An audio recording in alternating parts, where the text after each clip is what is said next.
Hey there, this is Carrie Mubarak at wooingnature.life, bringing you the full moon view for all of my water signs. So if you are a Cancer, Scorpio, or you are a Pisces, then I am speaking to you. This is the full moon. The full moon energy has been really, really good for me. I got a lot of things done. It's been very productive. The energy has been productive. It's also been restful, oddly. So it was like rest and then some rejuvenation and some ability to get lots of things done at one time. So the energy is very, very high right now. So for water signs, you guys are extra connected to the moon. The moon has an extra effect on you because you all are water signs. So I know you all are feeling it as well. But good overall, good energy. If you want to know more about what's happening astrologically, check out the full moon view, the general one that is not associated with your particular element.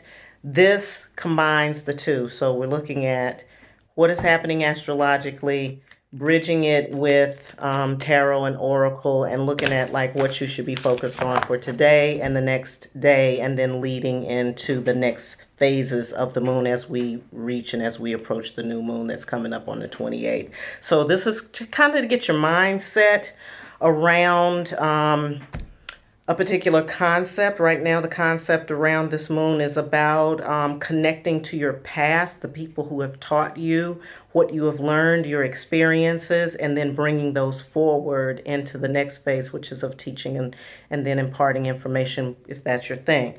But it's definitely about taking a moment to reflect and connect with those people who have been of significant influence to your personal or to your spiritual or to your professional life. Just depends on how you think about that. All right, so water signs. What I'm reading from today is the Enchanted Map by Colette Baron Reid. I'm starting with those. I'm doing a 3-card spread with those. I'm following up with those 3-card spreads with the King Solomon's Oracle. And then after that, I'm going to do some touch-ups with the tarot just to give you a full round spectrum of what's going on. All right, so we're going to look at your current situation. We're going to look at what's to the left and to the right of you in relationship to the astrology. So in relationship to this full moon energy, in relationship to the energies of the astrology that are that have approached us in the month of September. Recognizing and acknowledging the energies around family and communication, also acknowledging the energies and the messages that are coming through about connecting to our teachers, people who have led us through our past, to our present, who have made significant contributions to our walk of life. And in general, what needs to be the focus for water signs at this time. So anybody that's a water sign or is affected by the water element in a special way, just connecting there too. All right, water signs, let's see what we have here. All right, so we have movement, okay, means a lot. We have field of dreams, the field of dreams. And we also have coming apart. Okay, so let's see what this is all about here. Well, first of all, at the very center, we have movement. And movement is always good. You know, you want to have movement as opposed to stagnation. Stagnant water stinks, right? So we're glad that movement is happening. We're glad that things are moving in a positive direction. Looks like a positive direction. And then I'll talk a little bit about that direction in just a second. But we're talking about moving. Some of you may be moving. You may be moving locations. You may be thinking about moving locations. If you are considering moving from your location to a new location or changing jobs, then this is the time for you to set your intentions around what you want that to look like. Okay, so use your journal and, you know, or whatever device that you use to kind of keep up with this information. But if you're thinking of moving or you're planning on moving or you want to change something significant, moving from one thing to another, then this would be a good time for you to set intentions, the full moon, good time for you to set intentions about what it is that you need and want from this new move. You don't want to move out of an old thing into a new thing that's just the same thing. You don't want to do that because then you're going to get irritated and then you're going to wonder, why does this keep happening to me? So we don't want to go there. I'm also taken by this unusual vehicle here, the ostrich. The ostrich is an interesting totemic symbol. The ostrich hides its face in the sand, so we don't want to do that again. That kind of harkens back to not getting stuck. This one isn't stuck. His head's not in the sand. He's moving. And when their head is not stuck, the ostrich moves very, very quickly, much more quickly than you think a bird like this would do. So think about that. Water signs where you feel stuck, where you're not moving. Are you burying your head in the sand about something? Are you trying to ignore something? Are you trying to avoid something or deny something? Whatever that is, that's really keeping you from the next movement that you need. And then I also like this hot air balloon. Hot air balloons to me represent when you get rid of the anchors, when you get rid of the weight.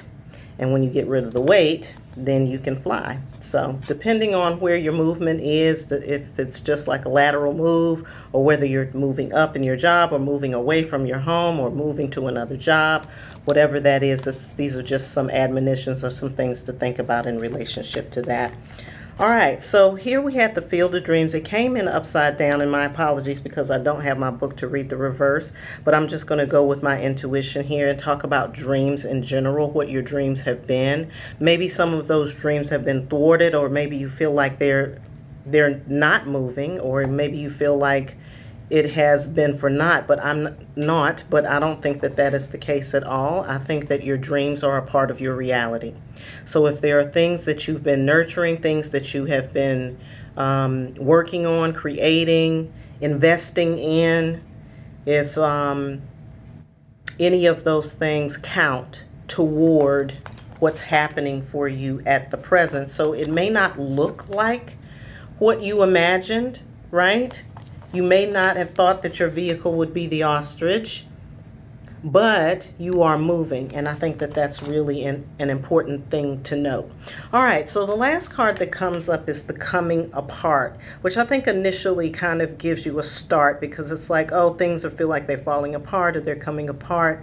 What I notice about this card is this duality, this presence of duality, or two sides of something, two sides of a coin, two sides of a situation, two sides of yourself, feeling like those two things are separated. But I think that the next movement for you is to kind of bring this together. If things feel like they're coming apart, either internally or externally, or there's some kind of shakeup or some kind of tower, what we call a tower experience, then the idea is to figure out how this represents a dichotomy within yourself. How does it represent separation within yourself, and how do you bring those two sides together so that harmony can happen, so that there's peace within, and you don't feel like you're pulling against yourself in some kind of way. Okay, so I think just from those three, I think the main thing is to set your intentions about the move that you need to make. Don't forget that you have put down some valuable seeds of wisdom for yourself. Moving forward, we always do. We're always creating the path of faith that we walk on by our mistakes, by the things that we tried to do that didn't work, by having some successes as well. All of that is a part of it. So if things feel like they're kind of in a state of flux, then the idea is to try to bring any kind of separation, any kind of separatist thinking, or any kind of thought process that goes against yourself, or goes against your beliefs, or that goes against what you know to be true about yourself. You want to bring that together, because a lot of times we aren't able to have good movement, and it's not because of other people and it's somebody is in our way. A lot of times what that's about is there's something conflicting inside. This goes back to this. There's something of conflict inside of ourselves about it, or that we're conflicted about, and we remain stagnant. Okay? All right, so I am going to pull from the King Solomon deck, King Solomon Oracle. That's the second deck I'm pulling from. I've already got one to come out. It's number 36. I'll let you take a look at that. right offhand, I'm looking at, you know, someone also, some divine guidance. It almost looks like an angel on one shoulder and the devil on the other. That reminds me of the coming apart. We'll see what it means. This particular deck has some very specific meanings associated with the card. So I like to look at the card itself and like look at the imagery, because that's like where my mind goes to first. But I don't want to ignore the tradition from which it comes. All right, so we need one for Field of Dreams, please. Card for Field of Dreams, please. Card for Field of Dreams.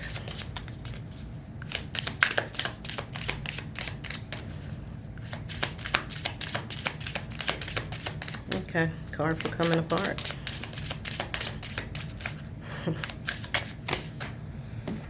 All right, we've got the number 31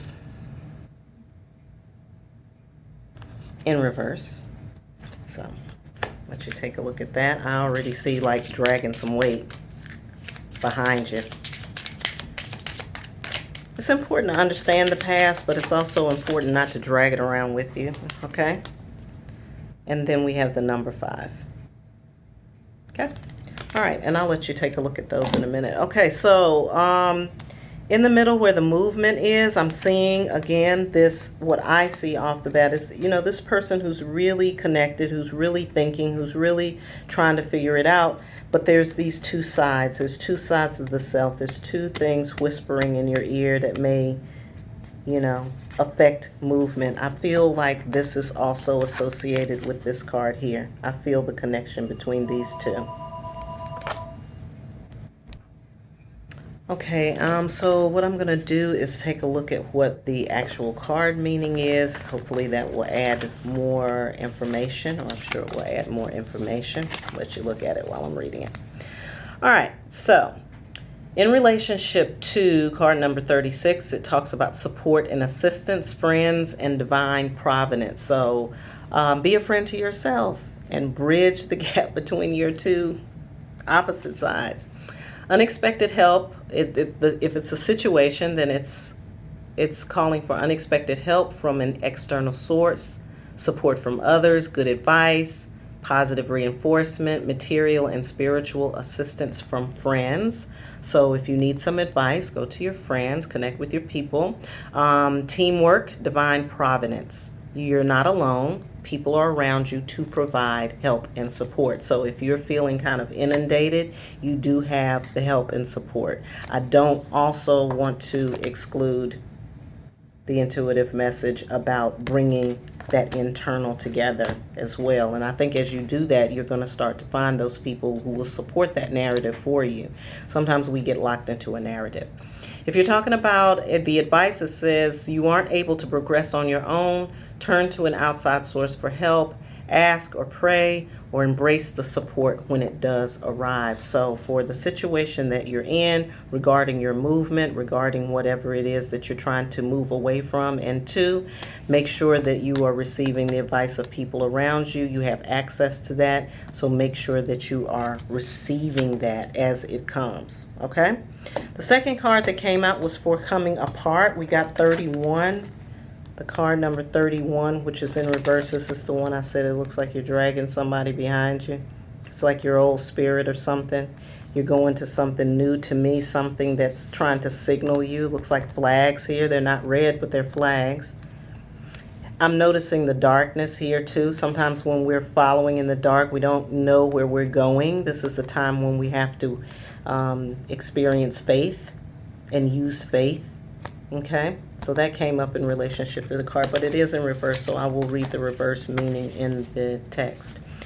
All right, so card number 31. 31 breaks down to a 4 foundational number for those of you who are numerologically inclined. The number 31 in reverse says it's the end of a current situation. You're completing your mission successfully. All right, so that's good news. Reversals aren't always sad things. All right, so this is in relationship to this. There's some successes there. It looks like success is there in relationship to the work that you're going to do around bridging the internal. I know for a fact that when you bridge the internal, then all kinds of things then manifest for you, okay? They definitely do. So be on the lookout for that. And then for the Field of Dreams in reverse, that feeling from the Field of Dreams in reverse to me is like you're not really counting your blessings. I want to go back and repeat that. It feels like you're not really taking account of everything that you've put down. That's what it feels like to me with this card. Let's see what the King Solomon says. Number 5, it's the card of change, the card of grace, or the number of grace, the number of change. All right, giving and receiving, balance. Ooh, a balance of give and take between two people without keeping score. The advice is to accept others as they are, give as much as you can, embrace the existing situation, and success is guaranteed. So this is in relationship to this building that you've been doing, this nest that you've been creating, from your own experiences, from the seeds that you have planted, but positivity that are leading you towards your future. Just trust. I mean, that's what I'm getting from this card especially, is just trust, and to accept things as they are, knowing that help is coming, that good movement is happening, and that any kind of internal dialogue that creates dissension within yourself is going to be handled and dealt with, either through meditation or prayer, or even your work that you're going to do on the full moon right now. And just, take it all in. Just take this moment to take all of that in, to take in that moment. I think that's really what the full moon is all about. It's like allowing yourself to be illuminated by the light of information and by the light of knowledge and the light of the spirit that comes through to you at the time. And whatever is coming through to you at the time is what you're there to receive. So all of this information that I'm giving you are just like little tidbits or things that you can take with you to your altar or take with you to your sacred space as you are connecting during the full moon period. But when you're in the full moon period, please do not forget to journal and reflect on the energy that you're receiving naturally that's coming through to you. Not the things that I'm telling you, but also the things that you're receiving on your own, because that's only going to enhance your own healing practice. Everybody has their own healing practice, okay? All right, so the tarot is telling me to tell you to release and let go. Don't try to hang on to anything during this period of time. Makes sense to me, especially not negative thoughts about yourself or conflicting thoughts about yourself. I'm also getting that prayer is needed or prayer is called for. Make sure that you set your intentions. If you're not a praying person, set your intentions. Either way, if you're a praying person or not a praying person, still set your intentions. So use this moon time to put some things out there that you want, to get some clarity about this move that you're looking to make. Also take this time to this time with the people, all right, that you're supposed to be connecting with that are going to help you. So if there are some full moon gatherings or those kinds of things going on, definitely connect, because there's strength in numbers. So where you have people who are of like mind or like energy, and you go to them and you can share with them maybe some of the issues that you're having, or maybe share with them this idea about this move that you have, and they can come and bring energy to the situation and really fortify you. Don't negate the strength that comes in numbers, where two or more are gathered in my name, there will I be also. So, so if you have people around you, it's just going to boost the energy. Time for some self-reflection. Water signs, take some time for self-reflection during this full moon period. Wow, that looks good. I feel like I don't need anything else. Is there anything else to share with water signs? Anything else to share with water signs for the full moon? We'll take it. Forgive, let go, and forgive any past deeds, any past mistakes. Those are both your own and those of others. All right, so water signs, I appreciate you, love you. Hope you're having a great, wonderful full moon period. This is the time for you. You guys are are extra connected, as I said, with that moon energy. So enjoy it. Spend time with friends. Get connected. Set your intentions. Get clarity around your intentions. And I know that you guys will do just fine. All right. So I hope you're having a great full moon. Please have a great rest of the month until I connect with you again. And as always, I hope you're having a wonderful life.